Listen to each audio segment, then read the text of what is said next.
Hi. எல்லாம் நல்லா மூச்சு விட்றீங்களா? என்னது மூச்சு விட்றீங்களாவா? மூச்சு விடலாம் இறந்துருவோமே அப்படின்னு ஷாக் ஆகுறீங்களா? நான் மூச்சு விட்றீங்களான்னு கேட்கல. நல்லா மூச்சு விட்றீங்களான்னு கேட்குறேன். சரி, எல்லோரும் நல்லா மூச்சு விட்றீங்களா இல்லை தப்பாக மூச்சு விட்றீங்களா? ஒரு செக்கிங்கை போட்டுடலாமா? வாங்க. எல்லோரும் ஏஞ்சி நில்லுங்க. முதல்ல ஒரு கை வந்து செஸ்ட்லேயும் இன்னொரு கை வந்து வயிற்றுலையும் வச்சுக்கோங்க. வச்சுட்டு நல்லா மூச்சு இழுங்க பார்ப்போம். யாரெல்லாம் மூச்சு இழுக்கும் போது நெஞ்சு பகுதி வெளியே வந்து வயிறு உள்ளே போகுதோ குட். நீங்களாம் தான் தப்பாக மூச்சு விடுறீங்க. கரெக்டாக மூச்சு விடுறவங்களுக்கு நல்ல மூச்சு இழுக்கும் போது வயிறு வெளியே வரணும், மூச்சு விடும் போது வயிறு உள்ளே போகணும். இதுக்கு பேர் தான் அப்டோமினல் பிரீத்திங். இதுதான் கரெக்ட் பேட்டர்ன் ஆஃப் பிரீத்திங். நீங்கள் அப்டாமினல் ப்ரீத்திங் பண்ணும்போது தான் மூச்சு விடுறதுக்கான ப்ரைமரி மசிலான டயஃப்ரம்ங்கிறது நல்லா ஆக்டிவேட் ஆகும். இந்த மசில் ஆக்டிவேட் ஆகிறப்போ நம்மளோட செஸ்ட் வால் நல்லா ஓப்பன் ஆகி நம்மளால ஆழமாக மூச்சு இழுக்க முடியும்.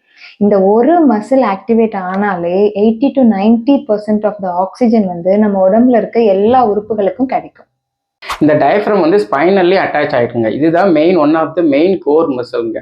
இந்த டயஃப்ரம் ஆக்டிவேட் ஆகிறதுனால நம்ம ஸ்பைனல் பாஸ்டர் பெட்டராக இருக்கும், நம்ம ஹோல் பாடி நியூரல் ஃபங்க்ஷனுமே ரொம்ப பெட்டராக இருக்கும். நம்ம இந்து கோயில்களில் எப்பயுமே போனதும் பிள்ளையாரை கும்பிட்டுட்டு தான் அடுத்த சாமியை கும்பிடுவோம். அதே மாதிரி நீங்கள் என்ன எக்ஸசைஸ் பண்ணாலும் ஃபர்ஸ்ட் இந்த மூச்சு பயிற்சி செஞ்சுட்டு அடுத்த பயிற்சியை செய்யுங்க. இதனால தான் நம்மளோட சித்தர்களும் யோகிகளும் மூச்சை கவனின்னு சொல்லி மூச்சு பயிற்சிக்கு அவ்வளோ இம்பார்ட்டன்ஸ் கொடுத்துருக்காங்க. இந்த அப்டாமினல் பிரீத்திங் எக்ஸசைஸை மினிமம் டெய்லி ஒரு 5 நிமிஷமாச்சும் நீங்கள் பண்ணீங்கன்னா உடம்புல ஒரு பாதி ப்ராப்ளம்ஸ் வராமல் தவிர்க்கலாம். ஸோ நாங்கள் சொன்ன மாதிரி ப்ரீத்திங் பண்ணி தப்பாக ப்ரீத் பண்ணுறவங்க எல்லாமே இன்னைக்கு கரெக்டாக ப்ரீத் பண்ண கற்றுக்கோங்க. ஒருத்தவங்க உயிரோடு இருக்காங்களா இல்லை மேலேயே போயிட்டாங்களான்றது வந்து அவங்க மூச்சு விடுறாங்களான்றதை வச்சு தான் செக் பண்ணுவோம். அந்த மாதிரி நீங்கள் ரொம்ப நாள் ஹெல்த்தியாக வாழணும்னா அப்பப்போ அப்டோமினல் பிரீத்திங் பண்ணுறீங்களான்றதை செக் பண்ணிக்கோங்க.